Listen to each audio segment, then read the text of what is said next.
الحمد لله وحده والصلاة والسلام على من لا نبي بعده أما بعد فقد قال الله تبارك وتعالى في القرآن العظيم أعوذ بالله من الشيطان الرجيم بسم الله الرحمن الرحيم فاجعل أفئدة من الناس تهوي إليهم وارزقهم من الثمرات لعلهم يشكرون صدق الله العظيم۔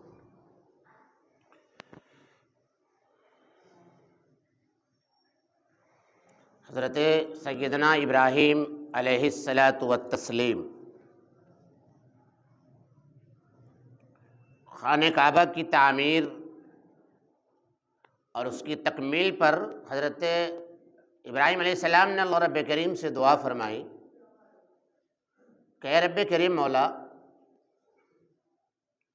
لوگوں کے دلوں کو اس کی طرف متوجہ فرما دیجیے۔ کس کی طرف؟ خانہ کعبہ کی طرف، ماشاءاللہ، بیت اللہ کی طرف، اپنے اس مقدس گھر کی طرف توجہ فرما دیجیے۔ فَاجْعَلْ أَفْئِدَةً مِّنَ النَّاسِ، لوگوں میں سے کچھ لوگوں کو اس کی طرف توجہ کرنے، رخ کرنے، التفات کرنے، محبت کرنے اور یہاں تک آنے کی توفیق فرما دیجیے۔ فَاجْعَلْ أَفْئِدَةً مِّنَ النَّاسِ تَهْوِي إِلَيْهِمْ وَارْزُقْهُم مِّنَ الثَّمَرَاتِ لَعَلَّهُمْ يَشْكُرُونَ، اور اس شہر کو ایسا خوشحال بنا دیجیے کہ اس شہر میں ہر قسم کے میوہ جات، ہر قسم کے پھل فروٹس مہیا ہوں یہاں کے لوگوں کے لیے، یہاں آنے والوں کے لیے، تاکہ وہ ان نعمتوں کا استعمال کر کے آپ کی نعمتوں کا شکر ادا کرنے والے، لعلہم یشکرون۔ کیا بات ہے! میں اور آپ اور پوری دنیا جانتی ہے کہ مکہ جہاں آباد ہے ایک بنجر وادی ہے، کھیتی نہیں ہوتی وہاں، پتھریلی زمین کے نام پر پتھر ہے، وہاں ریت ہے۔ آپ میں سے جن لوگوں کو اللہ نے توفیق بخشی ہے، جو لوگ گئے ہیں وہ دیکھ کر کے آئے ہیں، اللہ ہم سب کو دکھلائے۔ جہاں جائیں گے، جدھر سے گزریں گے، جہاں آپ کی نگاہ پڑے گی، پتھر کے سوا آپ کو کچھ دکھائی نہیں دے گا۔ مکے سے مدینے کی 470 کلومیٹر کی دوری ہے۔ اس پوری دوری میں، اس پورے سفر میں آپ کو کوئی بھی باغیچہ، گارڈن، کوئی بھی کھیتی کہیں بھی نظر نہیں آئے گی۔ دونوں جانب پہاڑی پہاڑ، پہاڑی پہاڑ۔ مکے کے چاروں طرف آپ چلے جاؤ، دور دراز علاقے میں چلے جاؤ، پہاڑی پہاڑ، پتھر ہی پتھر ہیں۔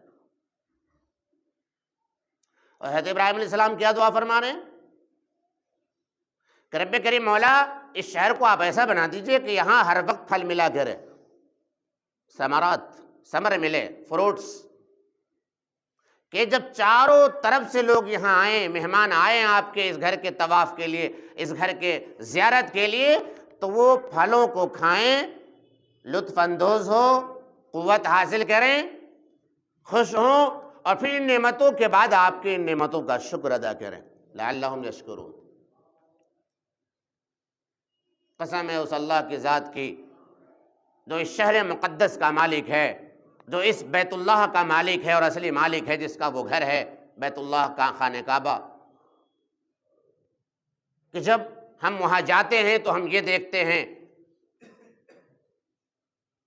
کہ دنیا میں آپ کہیں بھی چلے جائیں، اپڈیٹ سے اپڈیٹ ملک میں چلے جائیں، ترقی یافتہ جو ممالک ہیں ان ممالک میں سے کسی ملک میں آپ چلے جائیں، سارے جہان کے پھل وہاں آپ کو نہیں ملیں گے، لیکن آپ مکۃ المکرمہ چلے جائیں، سال کے 365 دن میں کبھی بھی چلے جائیں، ہر وقت، ہر سیزن میں، ہر موسم میں سارے جہان کا اور دنیا کے تمام ممالک کے پھل فروٹس آپ کو مکے میں ہر وقت موجود ملیں گے۔ کیا بات! الحمدللہ میرا مشاہدہ ہے، میں نے خود دیکھا ہے۔ اب بھی 10 دن کی بات ہے، ابھی 10 دن پہلے اللہ رب کریم نے سفر کرایا ہے، اب بھی ہم نے وہاں دیکھے بڑے خوبصورت خوبصورت آم بک رہے تھے۔ کیا بات! آیت کریمہ یاد آئی، حضرت ابراہیم علیہ السلام کی دعا یاد آئی، اللہ رب کریم کا کرم یاد آیا کہ واقعی مولا تو نے اپنے شہر کو کتنا بابرکت بنایا ہے۔ عام اس سیزن میں یقیناً اللہ کا کرم، ہر پھل موجود تھے۔ رمضان المبارک مارچ میں گیا، جب بھی سارے پھل موجود، اب گئے سارے پھل موجود، اور پھل تو کیا، دنیا کی ساری نعمتیں آپ کو وہاں ملیں گی، کبھی بھی چلے جانا، ساری نعمتیں، ایسی ایسی بیش قیمت چیزیں، ایسی ایسی بیش قیمت چیزیں جو ہماری آپ کی نظروں نے دیکھی نہیں۔ میں پوری ذمہ داری سے یہ بات کہہ رہا ہوں، میں اپنے رب کے گھر کی عظمت کی قسم کھا کے کہتا ہوں، میں نے وہاں رمضان مبارک میں بھی، مارچ میں، اور اب بھی 10 دن پہلے جو میں نے وہاں کیلے دیکھے نا، کیلے بکتے ہوئے، آج تک میں نے اپنی نگاہوں سے کہیں نہیں دیکھے پورے ملک میں۔ اور صاحب ایسے ایسے خوبصورت خوبصورت اور موٹے موٹے کیلے، کسی کیلے پر نام کو بھی ذرہ برابر بھی کوئی نشان، کوئی دھبا نہیں، بڑے خوبصورت خوبصورت، دیکھ کر کی طبیعت خوش ہو جاتی۔ ایسے ایسے پھل فروٹس ملتے ہیں وہاں۔ اللہ رب کریم نے مکۃ المکرمہ کو برکت کا شہر بنایا، برکت کا شہر بنایا۔ اور بھلا کیوں نہ ہو، 7ویں آسمان پر عرش ہے، عرش الہی، عرش الہی کے نیچے بیت المعمور ہے، آسمان والوں کا کعبہ۔ کس کا کعبہ؟ آسمان والوں کا کعبہ، بیت المعمور، جس کا طواف ہر وقت فرشتے کرتے ہیں۔ روایتوں میں آتا ہے کہ 70,000 فرشتے روزانہ بیت المعمور کا طواف کرتے ہیں، اور جو ایک بار 70,000 فرشتوں کی جماعت طواف کر لیتی ہے، پھر اس کا نمبر دوبارہ نہیں آتا۔ کہہ دیجئے سبحان اللہ۔ آسمان والوں کے لیے اللہ نے مرجع عبادت بنایا بیت المعمور، اور عرش والوں کے لیے جب بنایا تو اللہ رب کریم نے فرش والوں کے لیے کعبۃ اللہ بنایا، زمین والوں کے لیے، ہم انسانوں کے لیے اللہ رب کریم نے کیا بنایا؟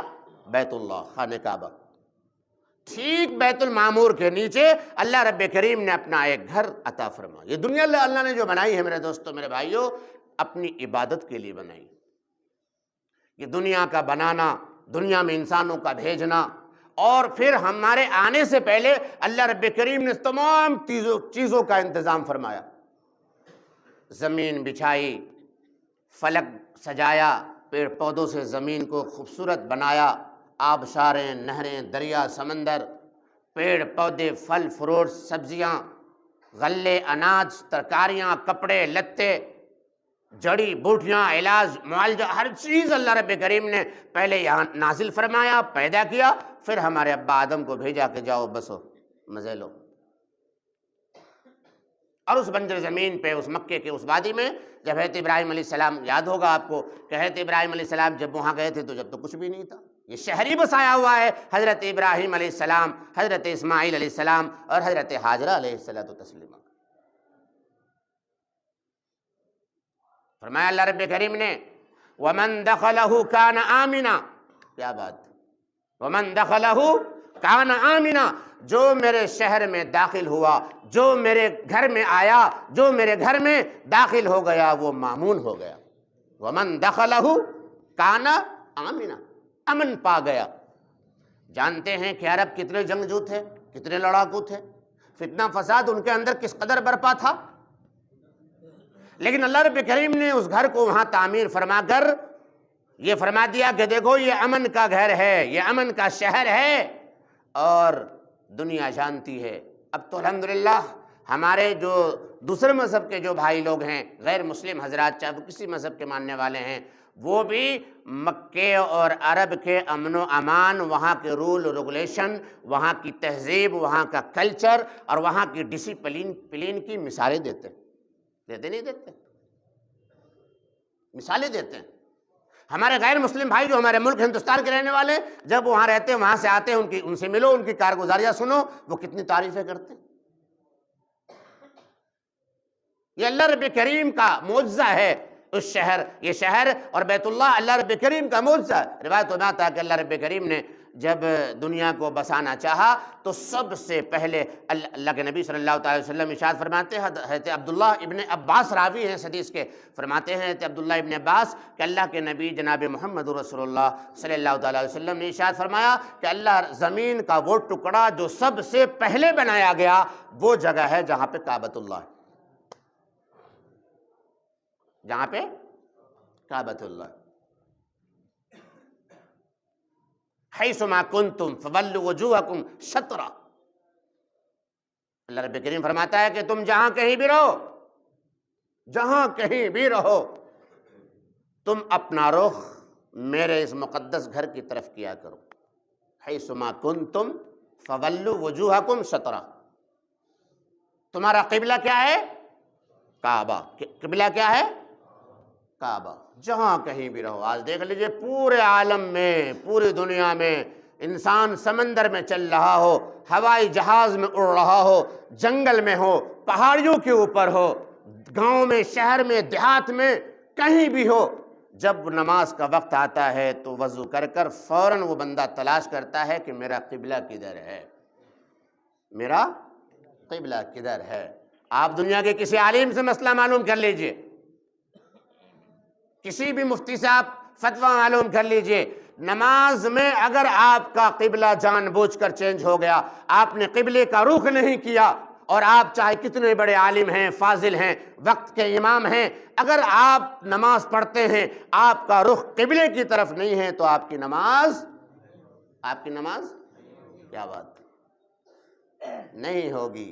میرے اللہ نے کہا کہ نماز پڑھو گے تو میرے گھر کی طرف رخ کر کے پڑھو گے، میرے گھر کا تم نے رخ کر لیا، اپنا رخ، اپنا قبلہ، اپنی شکل و صورت اس کی طرف کر لیا تو یہ سمجھو کہ تم نے میری طرف کر لیا۔ وَحَيْثُمَا كُنْتُمْ فَوَلُّوا وُجُوهَكُمْ شَطْرَهُ۔ میرے بھائیوں، میرے عزیزوں، میرے دوستو، یہی وجہ ہے کہ پورے سال ایمان والا کہیں کا بھی رہنے والا ہو، عقیقے کا جانور ہو، قربانی کا جانور ہو، یا وہ جانور جن کے گوشت ہم کھاتے ہیں عام دنوں میں حلال ہوتے ہیں، سارے جانوروں کو جب ذبح کیا جاتا ہے اللہ کے نام پر، جب بسم اللہ پڑھا جاتا ہے، اس پر اللہ کا نام لیا جاتا ہے، تو اس کا رخ کس کی طرف کیا جاتا ہے؟ قبلے کی طرف، قبلے کی طرف رخ کیا جاتا ہے۔ اللہ کے نبی، میرے نبی، آپ کے نبی جناب محمد رسول اللہ صلی اللہ تعالی علیہ وسلم نے ارشاد فرمایا کہ جب تم اپنی حاجت کو جایا کرو، اپنی حاجت کے لیے جب اپنے جنگلوں میں جایا کرو تو اپنا رخ قبلے کی طرف نہ کیا کرو۔ قضاء حاجت یعنی استنجے کے لیے، بیت الخلاء کے لیے، ٹوائلٹ وغیرہ کے لیے بیٹھا کرو تو تمہارا رخ قبلے کی طرف نہیں ہونا چاہیے، اور اسی طرح تمہاری پشت بھی نہیں ہونی چاہیے۔ کعبے کی طرف نہ ہم منہ کر کر کے استنجا کر سکتے ہیں اور نہ ہی پیٹ کر کے بیٹھ سکتے ہیں، یہ کعبے کی حرمت ہے، کعبے کی حرمت ہے۔ میرے بھائیوں، ایسے ایسے کعبے کے دیوانے، اللہ کے گھر کی عزت و عظمت کرنے والے اللہ کے ولی پیدا ہوئے ہیں، ایک نہیں بے شمار اولیاء ایسے گزرے ہیں جنہوں نے کبھی پوری زندگی کعبے کی طرف بیٹھ کر استنجا کرنا یا پیٹ کرنا تو بہت بڑی بات ہے، انہوں نے پوری زندگی کعبۃ اللہ کی طرف، قبلے کی طرف، مغرب کی طرف رخ کر کے کبھی تھوک بھی نہیں پھینکا۔ اتنا ادب کیا ہے انہوں نے کعبے کا، یعنی قبلے کی طرف رخ کر کے انہوں نے تھوکنا بھی گوارا نہیں کیا، ایسا احترام کیا انہوں نے، ایسی عظمت دی انہوں نے کعبۃ اللہ کو۔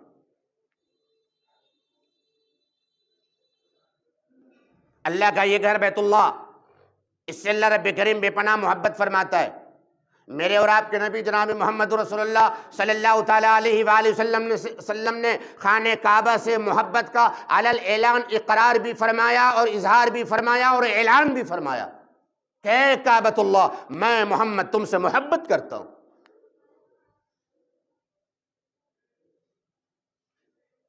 اور یہ کعبہ یہ ایسا گھر ہے اللہ رب کریم کا، یہی کعبہ ہے جس کو چادر سے ڈھکا جاتا ہے، جسے غلاف کعبہ کہتے ہیں۔ اس گھر کے سوا یہ شرف، یہ عزت کسی گھر کو حاصل نہیں، کسی گھر کو حاصل نہیں۔